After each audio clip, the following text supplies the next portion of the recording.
Dear students, welcome to ইতিহাস chamber. আশা করছি প্রত্যেকে ভালো আছো। তো আজকে আমরা কি বিষয় নিয়ে আলোচনা করব তোমরা থাম্বনেইলে নিশ্চয়ই দেখে নিয়েছো। তো বিষয়টি অত্যন্ত গুরুত্বপূর্ণ, বিভিন্ন কম্পিটিটিভ এক্সামের জন্য তো অবশ্যই। সেই সঙ্গে এনপি যে নতুন সিলেবাস বিভিন্ন ইউনিভার্সিটিতে চালু হয়েছে, সেখানেও দেখা যাবে সংগ্রহশালা নিয়ে গুরুত্বপূর্ণ একটি বিষয় পড়ানো হচ্ছে। তো আজকে আমরা সেখান থেকেই আলোচনা করব যে সংগ্রহশালা আন্দোলন, মিউজিয়াম মুভমেন্ট ইন ইন্ডিয়া। আরো সহজভাবে বলতে গেলে বিষয়টিকে মুভমেন্ট বলাতে অনেকের কাছে বিষয়টা একটু অন্য রকমের মনে হওয়াটা স্বাভাবিক, কিন্তু বাস্তবে এখানে যেটা আলোচনা করা হয় মুভমেন্ট বলতে বলা হয়েছে যে ভারতবর্ষের সংগ্রহশালা প্রতিষ্ঠার তথা প্রতিষ্ঠা থেকে আজ পর্যন্ত বিবর্তন, সেই বিষয়টি মূলত আমাদের আলোচনা করতে হবে।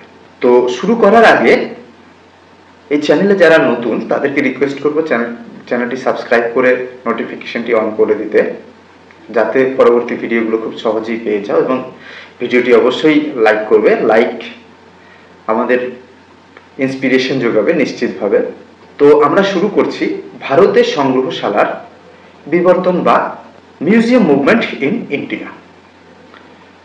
ভারতের সংগ্রহশালার ইতিহাস বর্ণনা করতে গেলে সবার প্রথমেই ভারতে যে প্রাচীনকালে ধর্মস্থান বা মন্দির কেন্দ্রিক সংগ্রহের ব্যাপারটি ছিল, অনেকটা ইউরোপের মিউস দেবীর মন্দিরে যে বিভিন্ন ঐতিহ্য সংরক্ষণের বিষয়গুলো ছিল, ব্যাপারটা ঠিক তেমন ভাবেই শুরু হয়েছিল।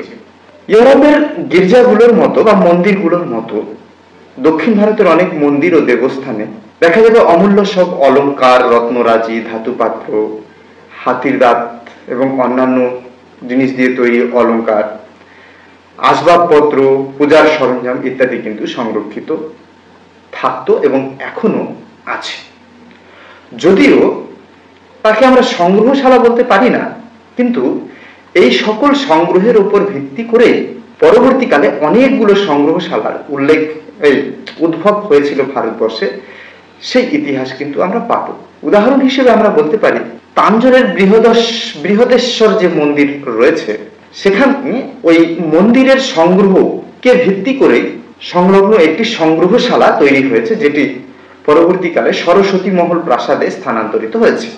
এছাড়া দেখা যাবে তিরুপতি বিশ্ববিদ্যালয়ের তিরুপতি শ্রী ভেঙ্কটেশ্বর মিউজিয়াম, সেটা মন্দিরের সংগ্রহ থেকেই তৈরি হয়েছে বলা যেতে পারে। শুধু মন্দির নয়, ভারতবর্ষে বিভিন্ন গির্জাও সংগ্রহশালার গোড়াপত্তনে গুরুত্বপূর্ণ ভূমিকা গ্রহণ করেছে বা পালন করেছে।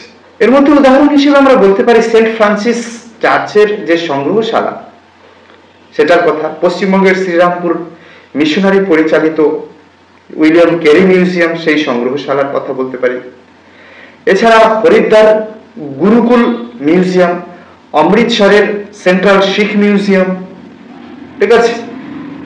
এছাড়াও আছে কি বলে মধ্যপ্রদেশের সোনাঙ্গিরে জৈন মন্দিরের জিনিসপত্রাদি নিয়ে দিগম্বর জৈন মিউজিয়াম ইত্যাদি, ঠিক আছে। অর্থাৎ আমরা বলতে পারি যে ভারতবর্ষের সংগ্রহশালাগুলো প্রাচীনকালের সেই চিত্রশালা, চিত্রবীথি, সরস্বতী ভান্ডার, তোষখানা, করখানা প্রভৃতি বিভিন্ন শিল্পজাত ও অমূল্য দ্রব্যের ভান্ডার থেকেই গড়ে উঠেছে। তবে প্রাচীন মন্দিরের ভান্ডার বা চিত্রশালা সবই ছিল অপ্রথাগত সংগ্রহশালার রূপে বিরাজমান। ভারতবর্ষে প্রথাগত সংগ্রহশালার যেটা উৎপত্তি, সেটা আমরা লক্ষ্য করব হচ্ছে ব্রিটিশ শাসনকালে। এই সমগ্র ব্রিটিশ শাসনকাল ধরে এবং স্বাধীনতার পরবর্তী সময়ে প্রথাগত সংগ্রহশালার যে বিবর্তন ঘটেছিল, তাকে আমরা 5টি পর্যায়ে ভাগ করতে পারি। 1 নম্বর হচ্ছে প্রাক পর্যায় বা কোম্পানি পর্যায়, 1757 থেকে 1857 খ্রিস্টাব্দ পর্যন্ত, অর্থাৎ ইস্ট ইন্ডিয়া কোম্পানির শাসনকাল পর্যন্ত। দ্বিতীয় হচ্ছে ভিক্টোরিয়া যুগ, 1858 সাল থেকে শুরু করে 1901 খ্রিস্টাব্দ পর্যন্ত। তৃতীয় হচ্ছে কার্জন অর্থাৎ লর্ড কার্জন ও জন মার্শালের যুগ 1901 সাল থেকে 1928 সাল পর্যন্ত, এবং 28 সাল থেকে 1947 সাল পর্যন্ত যেটা ছিল প্রাক স্বাধীনতা যুগ, এটা ছিল চতুর্থ পর্যায়, এবং পঞ্চম তথা শেষ পর্যায় স্বাধীনতা পরবর্তী যুগ 1947 সাল থেকে শুরু করে বর্তমান কাল পর্যন্ত।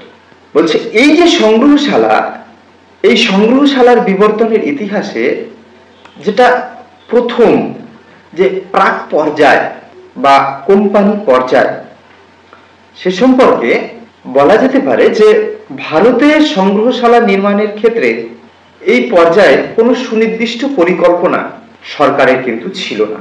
তবে ভারতবর্ষের ধর্ম, সংস্কৃতি, ভাষা, রীতিনীতি ইত্যাদি সম্পর্কে জানতে একদল পণ্ডিত ব্রিটিশ কর্মচারী যে কার্যকলাপ তথা ভাবনা চিন্তা শুরু করেছিল, সেই ভাবনা চিন্তা থেকে বেশ কিছু প্রতিষ্ঠানের জন্ম হয়েছিল। যেমন আমরা উল্লেখ করতে পারি 1784 খ্রিস্টাব্দে স্যার উইলিয়াম জোন্স প্রতিষ্ঠা করেছিলেন এশিয়াটিক সোসাইটি। তারপরে প্রতিষ্ঠিত হয়েছিল আর্কিওলজিক্যাল সার্ভে অফ ইন্ডিয়া। এরকম বহু প্রতিষ্ঠান গঠিত হয়েছিল, যে প্রতিষ্ঠানগুলিতে সংশ্লিষ্ট ইংরেজ বিদ্বজনেরা ভারতবর্ষের সভ্যতা সংস্কৃতিকে খুঁজে বের করার চেষ্টা চালিয়েছিল। সেখান থেকেই দেখা যাবে ভারতবর্ষে সংগ্রহশালা নির্মাণের প্রস্তুতি পর্ব শুরু হয়েছিল। এক্ষেত্রে সর্বাগ্রে উল্লেখ করতে হয় এশিয়াটিক সোসাইটির নাম। এই সোসাইটি তার অনুসন্ধানে এশিয়ার ভূখণ্ডের মধ্যে যে কৌতূহল উদ্দীপক বস্তুগুলো সংগ্রহ করত, সেগুলোকে মজুত করে সংরক্ষণের ব্যবস্থাও কিন্তু করেছে। এই সোসাইটির প্রচেষ্টায় 1814 খ্রিস্টাব্দে ডক্টর ন্যাথানিয়াল ওয়ালিজ এর তত্ত্বাবধানে কলকাতায় প্রথম ভারতবর্ষের সংগ্রহশালা বা মিউজিয়াম প্রতিষ্ঠিত হয়েছিল। এই সংগ্রহশালাটি এশিয়াটিক সোসাইটির ভবনেই প্রতিষ্ঠিত হয় এবং বিভিন্ন সুহৃদয় ব্যক্তির সাহায্যের ফলে, দানের ফলে এটি ক্রমশ স্ফীত হতে থাকে। 1837 খ্রিস্টাব্দে প্রথম সরকার এই সংগ্রহশালার কিউরেটরের বেতন মঞ্জুর করে। ঠিক আছে, অতঃপর সরকারি অনুদানও মিলতে শুরু করে। 1840 খ্রিস্টাব্দে রানীগঞ্জ সহ বহু স্থানে খনিজ পদার্থের সন্ধান মিলতে শুরু করলে কলকাতায় একটি ভূতাত্ত্বিক সংগ্রহশালার পরিকল্পনা তৈরি হয় এবং এই সংগ্রহশালাটি এই এশিয়াটিক সোসাইটির ভবনেই গড়ে ওঠে। ফলে যেটা হয়, প্রত্নতাত্ত্বিক এবং নৃতাত্ত্বিক বিষয়টি তো ছিলই আগে থেকেই, এরপর সংযোজন ঘটে ভূতাত্ত্বিক এবং জুওলজিক্যাল অর্থাৎ প্রাণীতাত্ত্বিক, প্রাণীবিদ্যা বিষয়ক যে সংগ্রহ, সেই সংগ্রহগুলোকে সংগৃহীত রাখার জন্য এই এশিয়াটিক সোসাইটির ভবনে সংগ্রহশালা তৈরি হয়। লক্ষ্য করা যে 1856 সালে এই যে সংগ্রহশালাটি, ভূতাত্ত্বিক সংগ্রহশালাটি তৈরি হলো, এটি হেস্টিং স্ট্রিটের যে জিওলজিক্যাল সার্ভের নতুন ভবন, সেই ভবনে স্থানান্তরিত হয়। প্রতিষ্ঠিত হলো 40-56 সালে সেটা স্থানান্তরিত হলো। ক্রমে সোসাইটির সংগ্রহ অর্থাৎ এশিয়াটিক সোসাইটির সংগ্রহ এতটাই বৃদ্ধি পেল যে 1856 সালে সোসাইটি সরকারের কাছে একটা নতুন সংগ্রহশালার ভবন তৈরির জন্য অনুরোধ জানালো। এতদিন পর্যন্ত এশিয়াটিক সোসাইটির ভবনেই সংগ্রহশালাটি ছিল। এই যে নতুন যে ভবন, তার নামকরণ করা হয়েছিল ইম্পেরিয়াল মিউজিয়াম। এটি পরবর্তীকালে কিন্তু ইন্ডিয়ান মিউজিয়ামের রূপ নিয়েছিল।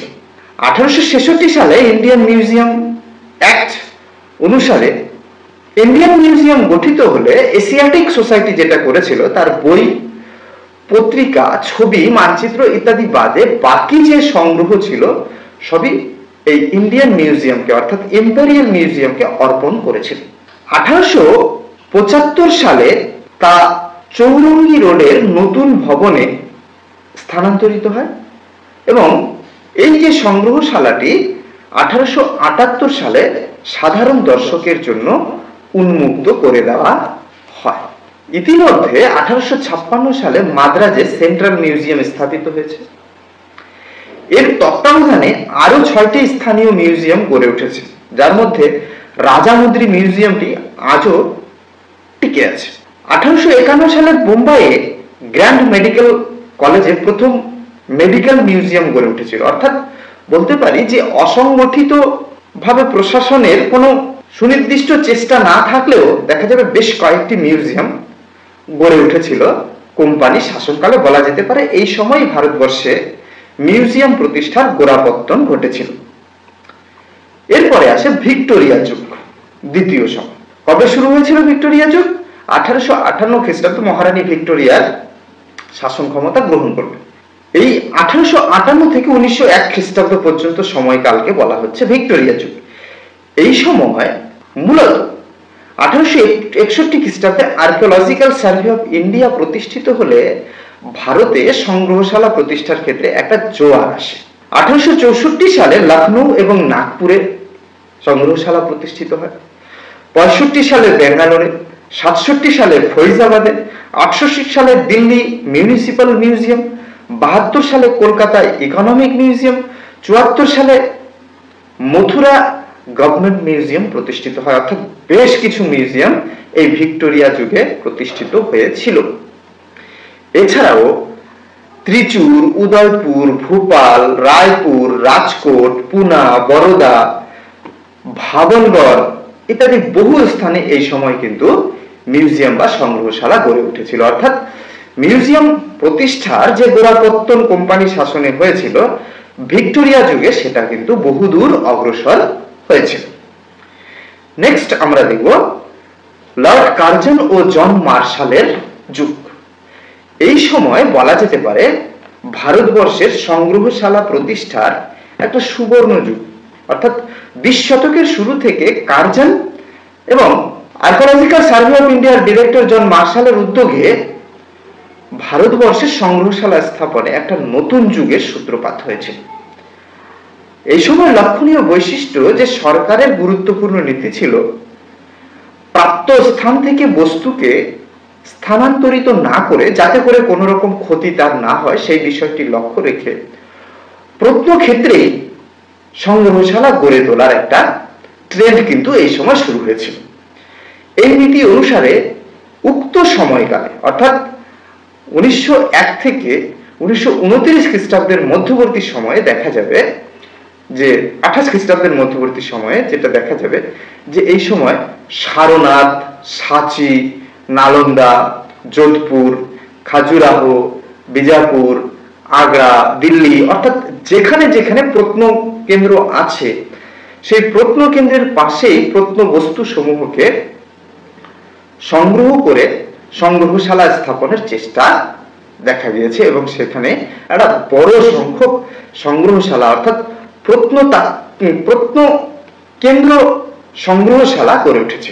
তবে এগুলি সাধারণত প্রত্যন্ত এলাকায় হওয়ায় জনসমাগম কিন্তু সেভাবে হয়নি, ফলে যে উদ্দেশ্যে সংগ্রহশালাগুলো প্রতিষ্ঠিত সেই উদ্দেশ্য কিন্তু সম্পূর্ণরূপে পূরণ হয়নি। এই সময় 1914 সাল নাগাদ বোম্বাইয়ে প্রিন্স অফ ওয়েলস মিউজিয়াম গড়ে ওঠে, দেরাদুনে গড়ে ওঠে অরণ্য সংগ্রহশালা। এছাড়াও দার্জিলিং এর ন্যাচারাল হিস্ট্রি মিউজিয়াম, বোম্বাইয়ের সেন্ট জেভিয়ার্স কলেজ মিউজিয়াম, বঙ্গীয় সাহিত্য পরিষদ মিউজিয়াম ইত্যাদি বেশ কিছু মিউজিয়াম এই সময় গড়ে উঠেছিল। অর্থাৎ শুধুমাত্র প্রত্ন কেন্দ্রেই সংগ্রহশালা গড়ে উঠেছিল তেমনটা নয়, পাশাপাশি সাধারণ যে বিভিন্ন প্রকারের সংগ্রহশালা সেই সংগ্রহশালাও কিন্তু গড়ে উঠেছিল এই সময়। এরপরে আসে পঞ্চম অধ্যায়, প্রাক স্বাধীনতার পর্ব। এই পর্ব 1928 খ্রিস্টাব্দ থেকে 1948 খ্রিস্টাব্দ 47 খ্রিস্টাব্দ পর্যন্ত বিস্তৃত ছিল, স্বাধীনতার ঠিক প্রাক মুহূর্তটি। এই পর্বে গড়ে ওঠা সংগ্রহশালার মধ্যে আহমেদাবাদের ক্যালিকো মিউজিয়াম অফ টেক্সটাইল, এটা 1942 খ্রিস্টাব্দে গড়ে উঠেছে, ভারতের প্রথম টেক্সটাইল মিউজিয়াম এটি। এছাড়াও উক্ত সময়কালে Assam state museum, Odisha state museum, Andhra Pradesh state museum, Ashutosh museum of Indian art, যেটা কলকাতা বিশ্ববিদ্যালয়ে প্রতিষ্ঠিত হয় 1937 খ্রিস্টাব্দে। এই পর্বে অর্থাৎ প্রাক স্বাধীনতা পর্বে প্রতিষ্ঠিত মিউজিয়ামগুলির মধ্যে অন্যতম ছিল।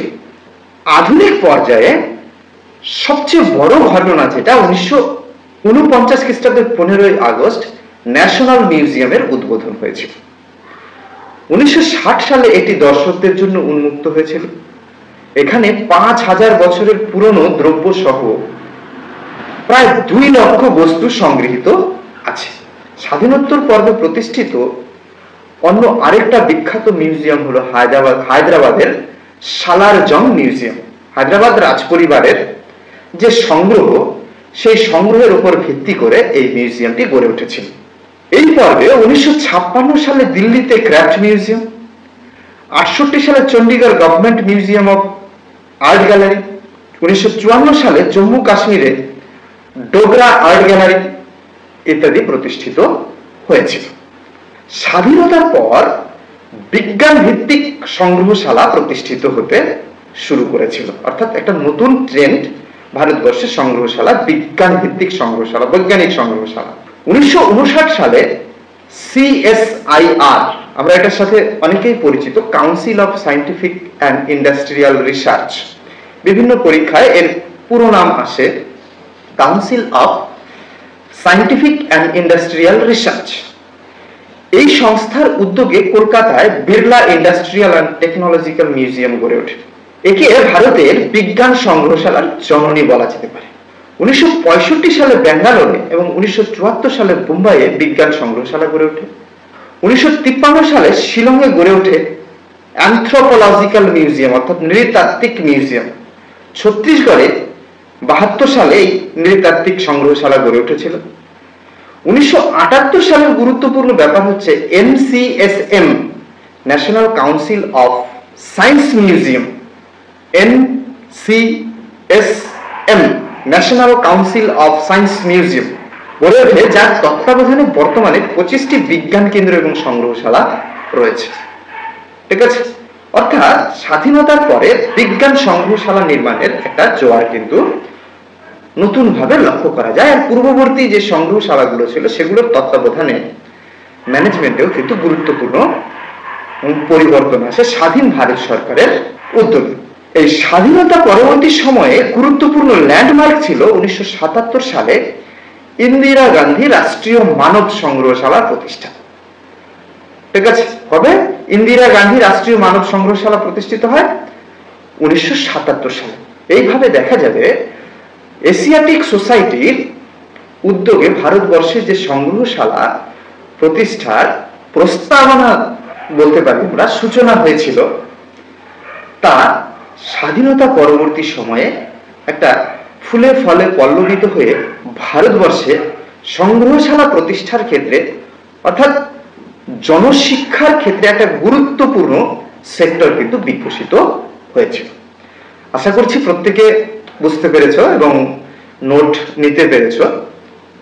অবশ্যই তোমাদের হাতে স্কোপ আছে, পজ করে করে ভিডিওটি থেকে নোট দিতে পারো। তো এই যে আজকের ক্লাসটি আশা করছি প্রত্যেকের কাছে ইন্টারেস্টিং মনে হয়েছে এবং নতুন নতুন বিষয় তোমাদের যদি প্রয়োজন হয় সে বিষয়ে আমাকে জানাবে, আমি চেষ্টা করব সে বিষয়টি কভার করার। এই বলে আজকে শেষ করছি।